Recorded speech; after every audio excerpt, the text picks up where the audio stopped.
Chicos, ¿cómo están? Bueno, hoy vamos a hablar de fractura de cabeza del húmero. Esta es una fractura que es en personas jóvenes, es bastante frecuente, es más frecuente en varones.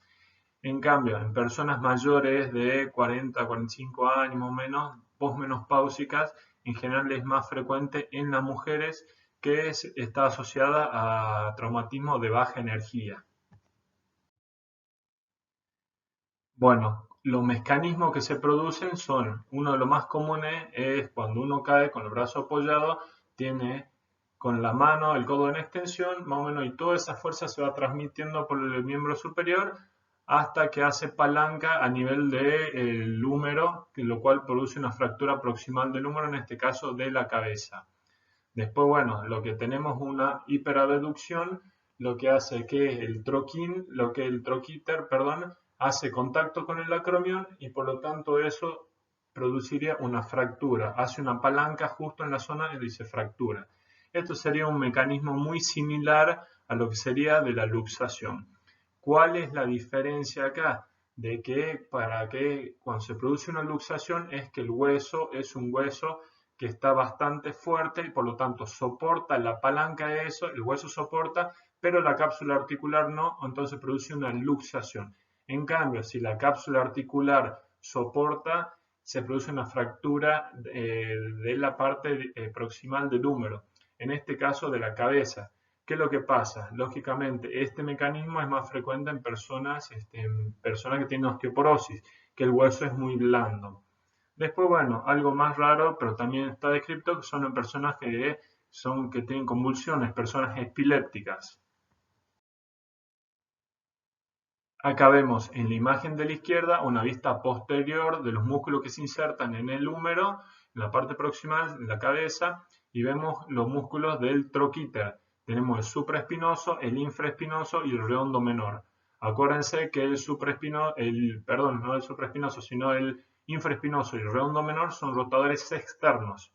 Del lado de la derecha tenemos los músculos que son una vista anterior, que tenemos, también vemos una parte del supraespinoso, vemos los rotadores internos, que es primero del troquín, es el subescapular, después tenemos por debajo el dorsal ancho y el redondo mayor. Y después, bueno, acá nos figura bien que es el pectoral mayor. Después vemos un pequeño segmento ahí del tendón de la porción larga del bíceps. Acuérdense que la porción larga del bíceps es un tendón que es intraarticular, por lo tanto muchas veces está comprometido en las fracturas, muchas veces queda interpuesto. Nosotros vemos acá otra imagen para que veamos la anatomía y cómo va recorriendo la porción larga del bíceps y bueno, los distintos fragmentos, los distintos segmentos. El cuello quirúrgico, cómo sería, el cuello anatómico, cómo sería. Y de acuerdo a eso también tienen que ver que, de acuerdo a qué fracturas tenemos nosotros, es qué músculo está traccionando o abulsionando esta fractura. Nosotros vemos en el número 3, que es el troquíter, que lógicamente acá tenemos lo que es la abulsión, sobre todo del supraespinoso, para que después esto nos va a servir para saber los tratamientos. Después vemos la imagen número 1 y 2, que tenemos el subescapular, que cuando tenemos una abulsión del troquín. Acá nosotros vemos lo que es la irrigación de la cabeza, que son todas ramas de la arteria axilar. ¿Esto de qué nos sirve saber esto? De que nosotros, por ejemplo, hay algunas fracturas, por ejemplo, la fractura cuando son del cuello anatómico o cuando son multifragmentarias, por ejemplo, a 3 o 4 fragmentos, tenemos chance de que se necrosen esos fragmentos. Por lo tanto, ahí el tratamiento varía. Esto tenemos que saber de que bueno, para ver la evolución, en caso de que tengamos una fractura, 3 fragmentos, 4 fragmentos o del cuello anatómico, nosotros tenemos que avisarle al paciente que tienen chance de que se necrose esa cabecita. Por lo tanto, el tratamiento va a variar lo que es la evolución. ¿Por qué? Porque al necrosarse esto, bueno, después puede ir una prótesis como uno de los posibles tratamientos quirúrgicos. Nosotros tenemos dentro de la clasificación, una de las que más se utiliza es la clasificación de Neer, que esto básicamente nos clasifica de acuerdo si está desplazada, no está desplazada, si el cuello quirúrgico, cuello anatómico, si el troquíter, del troquín, Y después, bueno, tenemos de acuerdo a la cantidad de fragmentos. Si tenemos 2 fragmentos, 3 fragmentos, 4 fragmentos. Después nosotros tenemos lo que es la clínica de este paciente. Te llega un paciente que, bueno, principalmente, ¿qué es lo que tienen? Tiene un antecedente traumático, ya sea caída a su propia altura, un accidente deportivo en personas jóvenes, y nosotros lo que tenemos acá principalmente el dolor. Después el dolor también tiene impotencia funcional. Por eso nosotros vamos charlando y de acuerdo vamos viendo qué es lo que puede llegar a ser. Nosotros hacemos una palpación y puede llegar a tener una crepitación. La crepitación en general esto se produce por un proceso inflamatorio. Si es muy agudo, la crepitación por ahí no se puede percibir tanto, pero sí el dolor clásico que nosotros hacemos una palpación sobre la cabeza del húmero y el paciente nos refiere que tiene dolor. Hematomas, en general, cuando es muy agudo el racimo del paciente, no suele tener tantos hematomas, pero en general, si pasan un par de días, sobre todo después de las 48 horas, que ya se comienza a ver los hematomas, sobre todo los hematomas son subcutáneos, y que eso siempre por declive comienza a bajar por todo el brazo y puede llegar hasta el codo. Siempre de rutina uno hace una pequeña exploración, sobre todo lo que es el déficit neurológico, que en algunas fracturas, por ejemplo las fracturas que son multifragmentarias, podemos tener lesión del nervio circunflejo. Para estudiarlo tenemos las 3 radiografías que son una opción para hacerlo. Tenemos el hombro común clásico, bueno, en este caso nos figura lo que nos figura un frente verdadero de hombro, que se llama, que es un poquito más oblicuo. Las radiografías, ¿en qué nos sirve? En general, para hacer un diagnóstico y ver la cantidad de fragmentos que tiene y qué posibilidades de tratamiento nosotros tenemos. En general, en la práctica utilizamos solamente la radiografía de frente. En ese caso, nosotros ante una duda, pensando en un tratamiento quirúrgico, vemos que tiene varios fragmentos. En general, lo que se pide es una tomografía. ¿Qué es lo que pasa? Tenemos que conocer este tipo de radiografía que se hacen, por ejemplo, si nosotros estamos en algún centro donde no contamos con una tomografía, con un tomógrafo para un mejor estudio. Sino con estas 3 radioproyecciones nosotros tenemos una visión bastante acertada, por lo tanto, para evaluar los posibles tratamientos.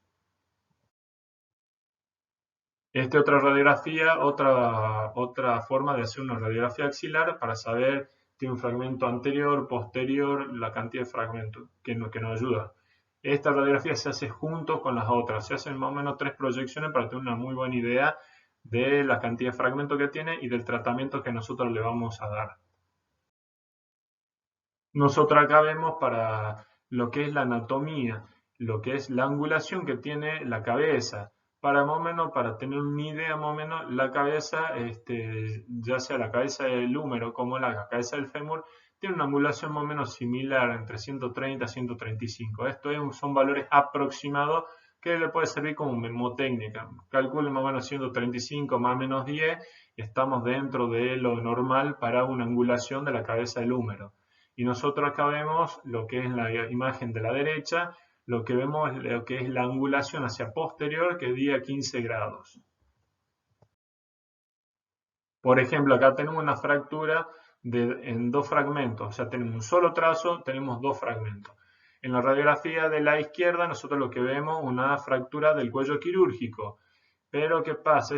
Nosotros ahí vemos como que está medianamente bien reducido. ¿Qué pasa? Nosotros le pegamos un axial de escápula y nosotros lo que vemos es que el fragmento distal, por lo tanto, se ve que está desplazado. En este caso, lógicamente, lo que se veía que tiene una muy buena reducción, con esta radiografía nosotros vemos que está desplazado, por lo tanto, de pasar un paciente que puede llegar a ser un tratamiento ortopédico o no quirúrgico, termina siendo un tratamiento quirúrgico. Nosotros acá vemos luxofractura, es una fractura bastante frecuente que es la avulsión del troquíter. Acuérdense los músculos que se insertan en el troquíter, el supraespinoso, infraespinoso y el redondo menor, perdón. ¿Qué pasa? Nosotros acá tenemos una luxofractura. Acuérdense siempre que la emergencia es la luxación. Nosotros hacemos una reducción de la luxación primero y después evaluamos de acuerdo a si está desplazado o no está desplazado si le hacemos un tratamiento quirúrgico o sigue con un tratamiento ortopédico el troquíter. En esta radiografía nosotros vemos una fractura del cuello quirúrgico y una avulsión del troquíter. En esto, bueno, ya son fracturas a 3 fragmentos. Recuerden, mientras más fragmentos tenemos más chance de necrosis de la cabeza. Y acá, bueno, esto es una fractura, luxofractura, que no se llegan a ver bien todos los fragmentos, es como con minuta de la cabeza. Se observan 4 fragmentos y, bueno, en este caso el paciente tiene altas chances de necrosis.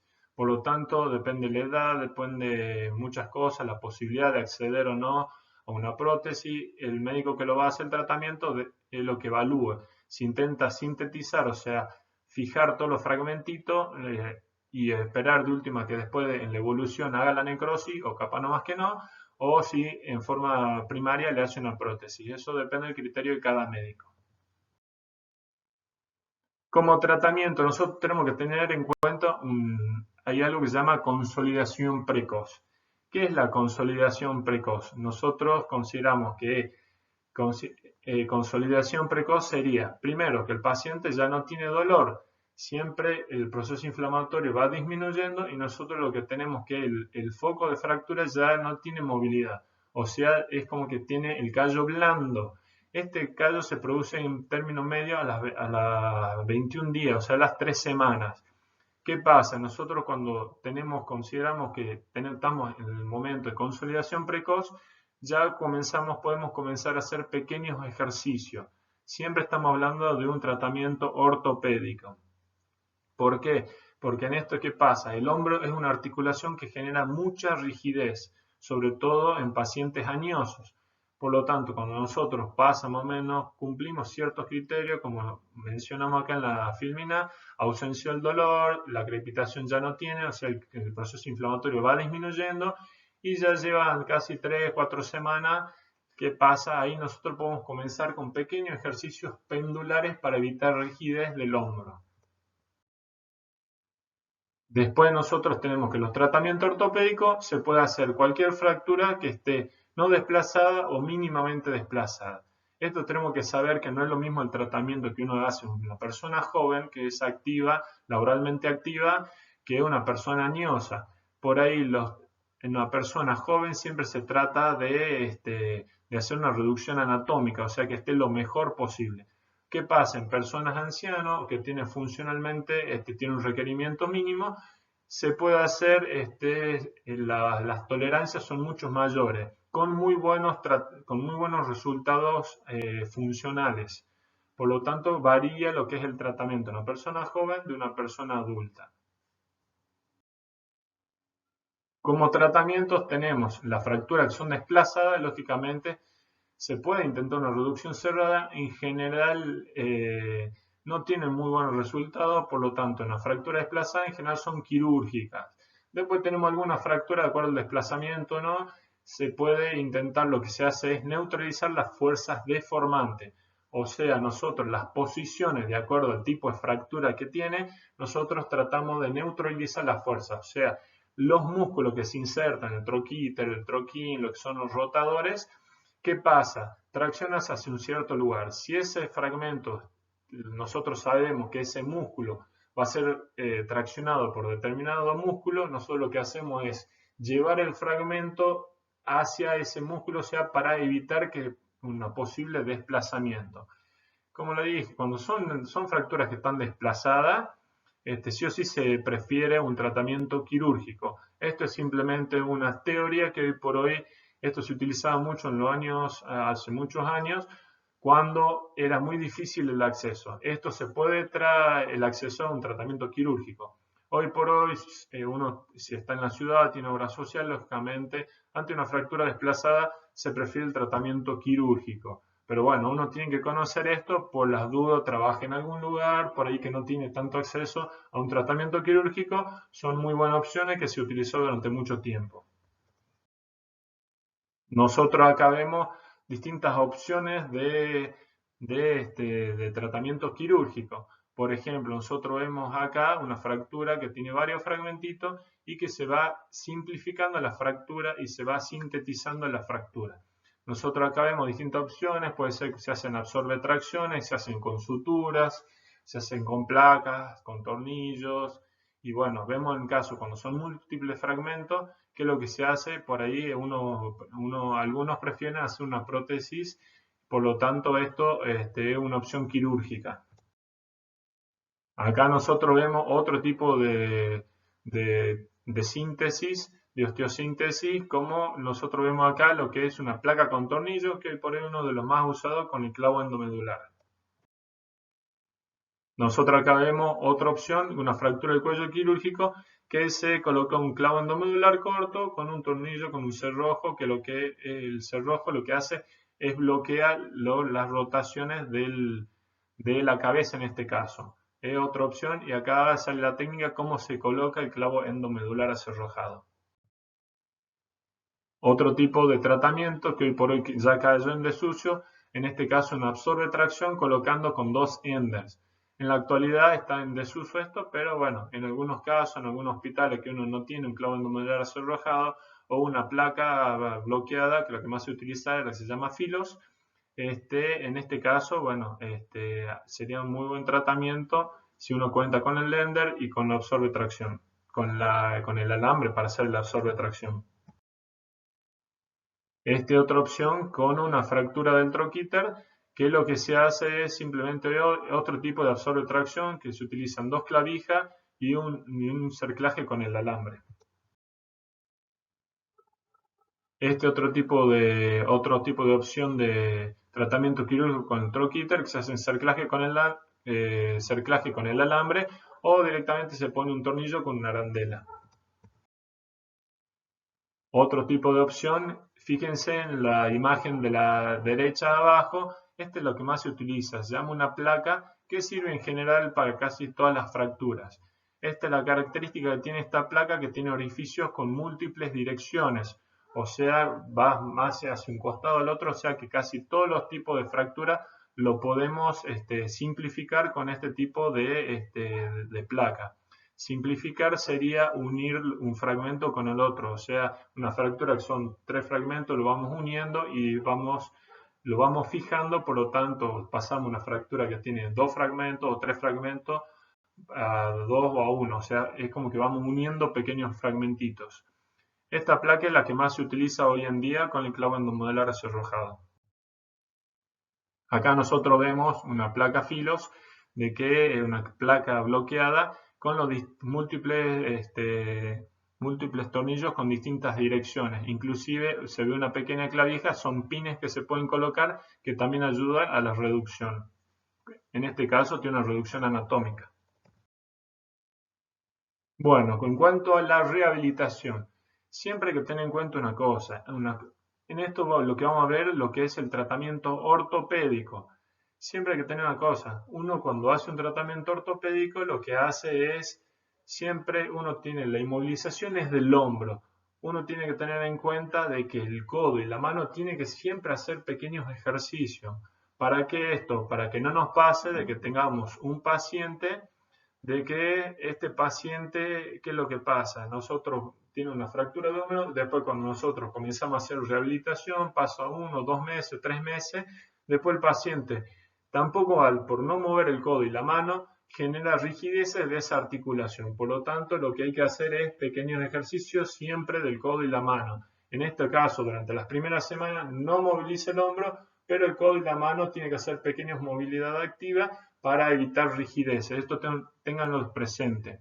Después, bueno, lo que empezamos con ejercicios de arco de movilidad es como que ya le dijimos, que generalmente después en término medio de las 3 semanas, cuando ya consideramos que se produjo el callo blando y que ese foco de fractura tiene cierta estabilidad, comenzamos a hacer con pequeños ejercicios pendulares.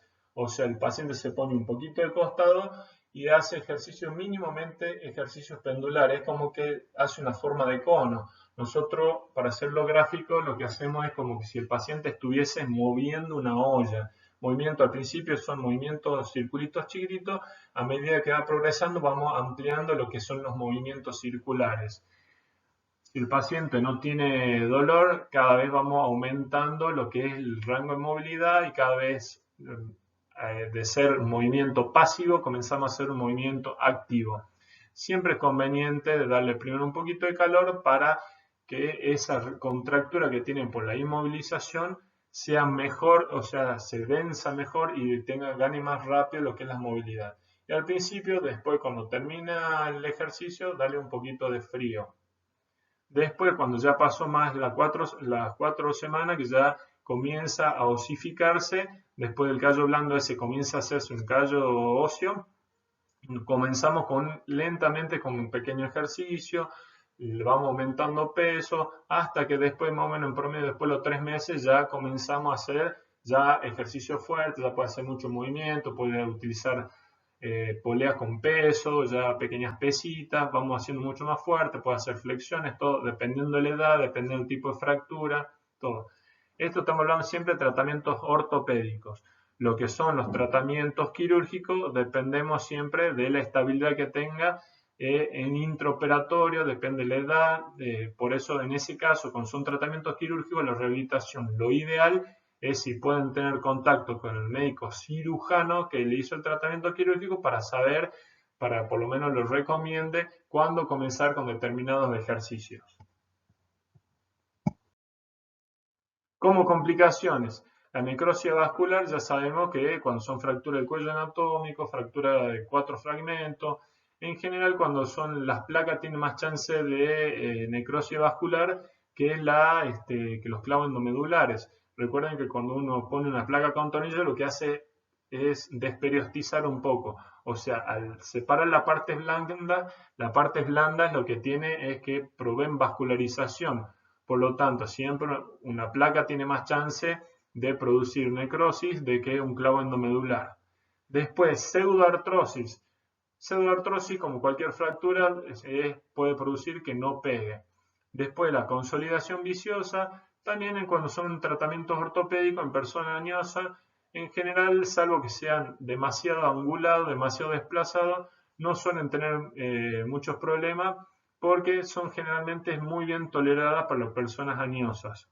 Lesiones neurovasculares, la más común es el nervio circunflejo, pero bueno, también siempre hay que explorarlo, pero son infrecuentes. Bueno, espero que les haya gustado. Cualquier duda que tengan, me mandan un mensaje. Chao, hasta luego.